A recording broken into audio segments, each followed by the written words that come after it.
Fahamu maana ya kuwa mtakatifu. Ninakusalimu kupitia jina lipitalo majina yote, jina la Bwana na Mwokozi wetu Yesu Kristo.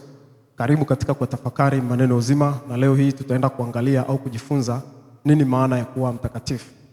Tukirejea kile kitabu cha Waebrania sura ya 12 na mstari wa 14, Biblia inasema kwamba tutafute kuwa na amani na watu wote na huo utakatifu ambao hapana mtu atakayeweza kumuona Mungu asipokuwa nao. Biblia inatufundisha kwamba utakatifu ndio muhuri pekee wa kumuona Mungu. Na huu utakatifu unaletwa na Roho Mtakatifu, kwa sababu tafsiri tu ya Roho Mtakatifu maana yake ni roho iliyo takatifu. Kwa hiyo ili mtu kwamba awe mtakatifu ni lazima awe na hii Roho Takatifu ili aweze kuonyesha tunda la kwanza la utakatifu. Sasa swali linakuja, nini maana kuwa mtakatifu? Kwa sababu katika Ukristo sasa hivi kuna tafsiri nyingi au maana nyingi za kuwa mtakatifu. Wengine wanaotafsiri utakatifu kwamba ni ile hali ya kutokukosea kabisa, maana yake huwezi kufanya makosa au kwa lugha nyingine mistakes. Na wengine wanatafsiri kwamba utakatifu ni hali ambapo unaweza kuwa una makosa au unaweza kuwa unafanya dhambi lakini bado kama mtakatifu. Sasa leo nataka tuangalie kibiblia nini maana ya kuwa mtakatifu, ili kwa namna moja nyingine tuweze kujengeka kiroho na tuweze kuwa na nguvu ya kuweza kuendelea mbele katika maandiko. Sasa kuwa maana ya kuwa mtakatifu, jinsi Mungu anavyotuangalia sisi watakatifu, kwa sababu Biblia inasema kwamba watakatifu waliopo duniani ndio wanaopendezwa nao, ikimaanisha kwamba duniani wapo watakatifu.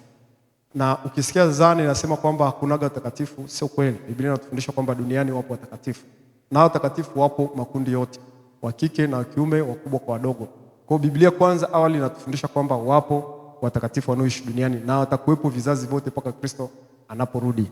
Sasa maana kuwa mtakatifu haimaanishi kwamba huwezi kufanya makosa. Haimaanishi kwamba huwezi kufanya makosa. Ninapozungumzia makosa, sizungumzii dhambi. Makosa maana yake ni mistakes ambazo mtu anaweza kana zifanya. Nikupe mfano. Unaweza kuwa tayari umeshampokea leo hii Kristo, leo hii umempokea Yesu, umemwamini na umetubu dhambi zako. Lakini bado kuna mistakes unazifanya.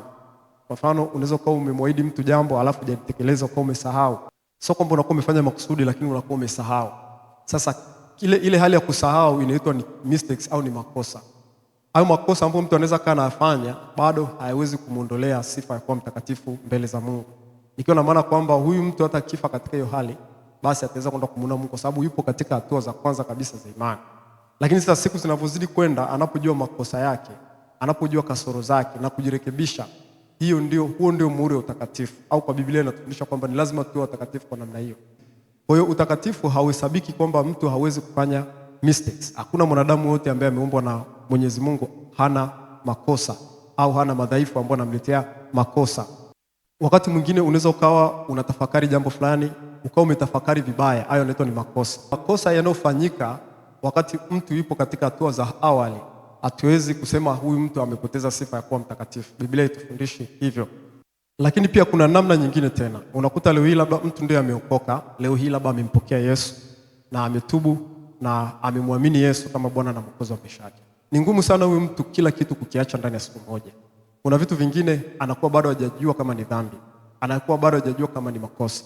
Lakini ile siku ya kwanza ndani ya moyo wake kadhamiria kabisa kumpokea Yesu na kumkiri kwamba ni Bwana na Mwokozi wa maisha yake. Tangu hiyo siku ya kwanza ambapo amemwamini Yesu na kumpokea, mbinguni anahesabika kuwa mtakatifu, kiasi cha kwamba hata kama siku hiyo akifa, basi ataenda kuweza kumuona Mungu, kwa sababu ndo kwanza ameanza wokovu, ndo yuko katika hatua za awali za wokovu. Kwa hawezi kuhukumiwa kwa sababu ya yale makosa ambayo bado hajarekebisha, kwa sababu ni mchanga bado kiroho. Lakini siku zinavyozidi kwenda, atazidi kujua makosa yake kupitia kusoma neno, kupitia kufundishwa, kupitia kufunuliwa na Roho Mtakatifu. Atajua kwamba kumbe hichi nilichokuwa nakifanya hapo kwanza sio sahihi kulingana na Biblia. Kumbe kile nilichokuwa nakifanya hapo kwanza sio sahihi kulingana na ufunuo wa Roho Mtakatifu ambao atakuwa anapokea au kushuhudiwa ndani yake. Kwa hiyo sasa tunapotafsiri utakatifu unaanza pale ambapo mtu anampokea Yesu, pale ambapo mtu anatubu dhambi zake. Lakini tunasema kuna kuukulia wokovu au kuukulia utakatifu. Ni baada ya hapo sasa anakuwa anaendelea kujitakasa, anakuwa anaendelea kujisafisha. Hapo maana yake anazidi kuongezeka katika viwango vya utakatifu. Na hakuna kiwango fulani tunasema hapa utakatifu sasa huu ndio mtakatifu ambaye kashafikia kiwango cha juu kuliko vyote. Bado tutakuwa tunaendelea kujitakasa mpaka Kristo atakaporudi. Ndivyo Biblia inavyotufundisha.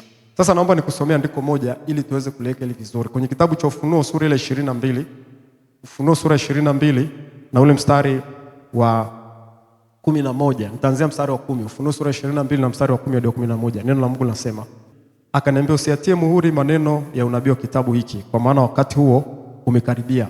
Mwenye kudhulumu na azidi kudhulumu, na mwenye uchafu na azidi kuwa mchafu, na mwenye haki na azidi kufanya haki.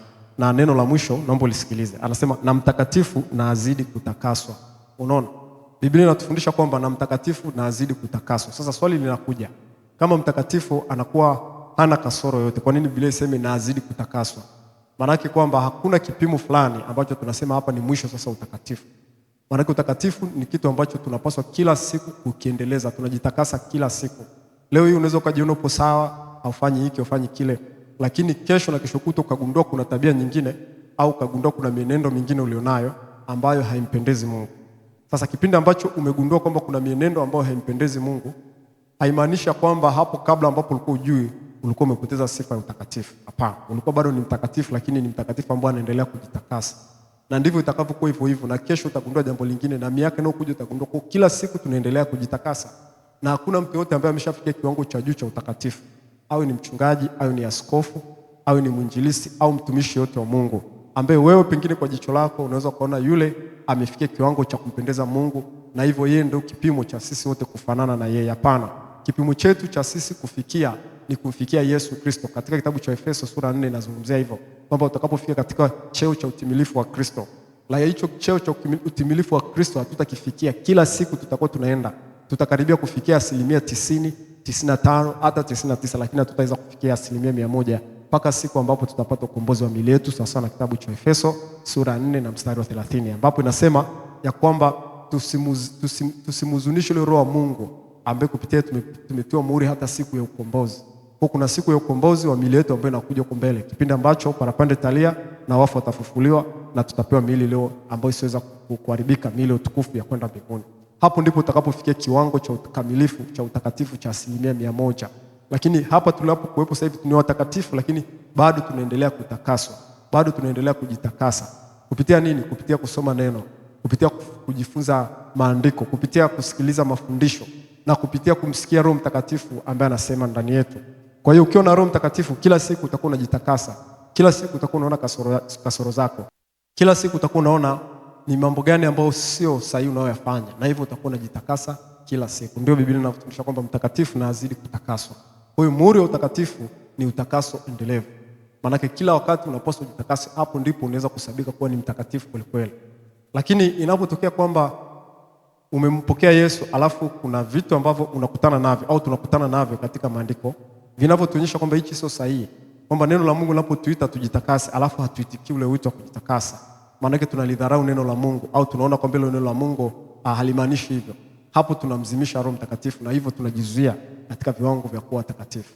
Haiwezekani tumeshajua kwamba ubatizo, Biblia inasema aaminie na kubatizwa ataokoka, alafu hatuende kufanya ubatizo, tunabaki kumwamini Yesu Kristo. Hapo hatuwezi kuhesabika kuwa ni watakatifu, kwa sababu mtakatifu lazima azidi kutakaswa. Sasa kama wewe utakaswi au jitakasi, maana yake wewe haupo katika viwango vya utakatifu, maana yake umekufa kiroho. Lakini mtakatifu ni yule ambaye leo amesikia, ameokoka leo hii, alikuwa hajui kwamba kuna ubatizo, amekaa mwaka mmoja au amekaa miezi 3, 4 au miaka fulani, alikuwa hajui kama kuna ubatizo, lakini anaishi katika njia za kumpendeza Mungu. Sasa amesikia katika neno la Mungu linamfundisha au linamwelekeza kubatizwa, anachukua hatua kwenda kufanya utakaso kwa kubatizwa, kwa sababu Biblia inasema ni lazima tuitimize haki yote. Kesho na kesho kutwa tena atasikia jambo lingine kwamba japokuwa nimeshabatizwa lakini usengenyaji ninaozungumza sio sahihi, anajirekebisha. Kesho tena atasikia kupitia Roho Mtakatifu, kushuhudiwa na Roho Mtakatifu au neno la Mungu au mhubiri kwamba uchuki ni mbaya, kutokusamehe ni kubaya. Atazidi kila siku kujitakasa kwa mambo ambayo anasikia mapya, lakini kwa mambo ambayo anasikia alafu hafanyi marekebisho ya maisha, maana yake huyu mtu amekufa kiroho, amekufa katika, maana yake huyu hawezi kurithi uzima milele. Ndio maana mtu mmoja leo kuniuliza na kusema, vipi je, mtu ambaye amemwamini Yesu na hajabatizwa atarithi uzima milele?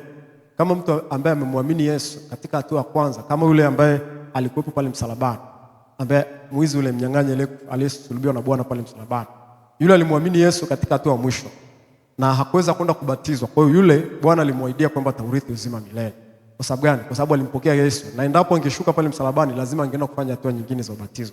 Kwa katika ile hali, katika ile neema aliyopewa pale alitumia vizuri, na hivyo ataenda kurithi uzima milele. Lakini endapo labda angeshuka pale msalabani, angepata nafasi ya kuokoka, alafu akasikia baadaye ubatizo, alafu asiende kufanya ubatizo au asiishi maisha ya kumpendeza Mungu, hakika angepotea hata kama alishamwamini Yesu akiwa pale msalabani. Kwa Biblia inatufundisha kila mara kujitakasa, kila mara kutafuta kuwa watakatifu, kila siku kujitengeneza. Na hili neno halijaagizwa kwa watu fulani tu ambao wanampokea Yesu, bali kwa watu wote, hata kama ni wainjilisti, ni walimu, wachungaji na watu wote. Ni lazima kila siku kuwepo na kitu kinachoitwa utakaso endelevu. Kila siku lazima tupate utakaso endelevu. Na utakaso endelevu tunapata kwa kupitia kusoma neno la Mungu. Unaposoma neno la Mungu, Biblia inafananishwa, neno la Mungu linafananishwa na kioo. Unapojitazama kwenye kioo ndipo unapojua kasoro zako. Unajua kwamba kitu fulani hakijakaa sawa katika mwili wako. Hali kadhalika neno ndilo linalotupa sisi mwangaza kujua ni lipi ambalo alipo sahihi, lipi tunapaswa turekebishe, lipi tunapaswa tulitengeneze. Na hivyo tutakuwa watakatifu kama Mungu anavyotaka. Kwa Kristo anapokuja au atakapokuja, anategemea kutuona ni watu tuliopo katika hatua za utakaso kila siku. Lakini tukiwa sio watu wa kuwa katika hatua za utakaso, hatuwezi kwenda kumuona Mungu. Kwa hiyo hilo ndilo neno la Mungu, mtu wa Mungu. Bwana tusaidie tuzidi kuwa watakatifu na tuzidi kujitakasa. Nimesema tunajitakasa kwa kusoma neno, lakini pia kwa kusikiliza mafundisho kwa namna hii, lakini pia kwa kumruhusu Roho Mtakatifu aseme ndani yako, kupata utulivu, kuomba, ndipo Roho Mtakatifu atakapokupa ufunuo na kujua ya kwamba mambo fulani yako sawa na utakuwa unafanya utakaso kila siku. Neno hili linasema na mtakatifu azidi kutakaswa. Utakaswe mtu wa Mungu na neema ya Kristo ikufunike.